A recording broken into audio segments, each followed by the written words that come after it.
अब शिकार शुरू होता है। शहर से दूर पहाड़ियों के बीच बसा था शिवपुर गांव।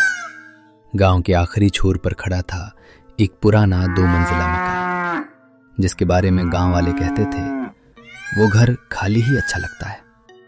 लेकिन अमित शर्मा को इन बातों पर विश्वास नहीं था।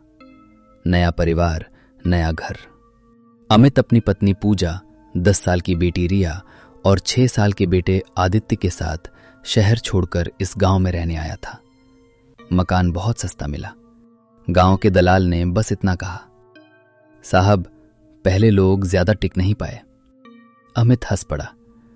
अंधविश्वास होगा। वो नहीं जानता था कि घर में कोई और पहले से रहता है। पहली रात, अजीब एहसास। पहली रात घर में अजीब सी ठंडक थी। हवा के बिना भी पर्दे हिल रहे थे।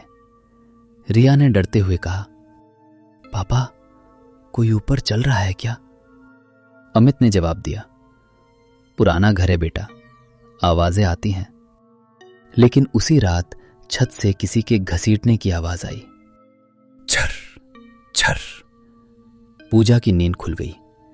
उसने देखा घड़ी रात के 2:17 बजा रही थी और तभी किसी औरत के रोने की आवाज आई। साया दिखने लगता है। अगले दिन से घटनाएं बढ़ने लगी। रसोई में अपने आप बर्तन गिरने लगे। आईने में परछाई अलग दिखती। बच्चों से कोई फुसफुसा कर बात करता। आदित्य ने कहा, मम्मी वो आंटी बोलती हैं ये घर हमारा है। पूजा कांप गई। गांव का सच। पूजा गांव की बूढ़ी औरत कौशल्या अम्मा से मिली। अम्मा ने घर का नाम सुनते ही कहा, तुम लोग वहां रहते हो? फिर धीमी आवाज में बोली, उस घर में कमला मरी थी। कमला की कहानी। कमला को उसके पति और ससुराल वालों ने घर में जला दिया था रात को। उसकी चीखें आज भी दीवारों में कैद हैं। मरते समय उसने कहा था, इस घर में रहने वाला कोई जिंदा नहीं बचेगा। खूनी खेल शुरू।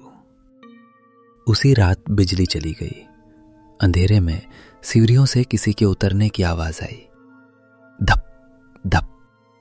अमित ने टॉर्च चलाई। सामने कमला खड़ी थी, जले हुए चेहरे के साथ टपकता हुआ मांस, खून से भरी आंखें। वो बोली, ये घर मेरा है। और अगले ही पल अमित का गला मुड़ गया। एक एक कर मौत। अगले दिन अमित की लाश सीढ़ियों के नीचे मिली, गर्दन उल्टी। उसी रात पूजा को बाथरूम में दीवारों से खून टपकता दिखा। आईने में कमला हंस रही थी। कमला बोली, अब तुम्हारी बारी। और पूजा का सिर दीवार पर दे मारा गया। बच्चों की आखिरी रात। रिया और आदित्य अलमारी में छुपे कांप रहे थे। रिया रोते हुए बोली, आंटी हमें मत मारो। कमला की आवाज आई, जो इस घर में आया वो गया। अचानक अलमारी अपने आप खुली। अंधेरे में 2 चीखें गूंजी और फिर सन्नाटा। अगले दिन पूरा घर फिर खाली था। लेकिन रात को पास से गुजरने वालों को हंसने की आवाज आती और खिड़की पर 4 साए दिखते। गांव वाले कहते हैं अब वो घर पूरा हो गया है, क्योंकि कमला अब अकेली नहीं है। अगर कभी सस्ता घर मिले तो ये मत पूछना कि सस्ता क्यों है।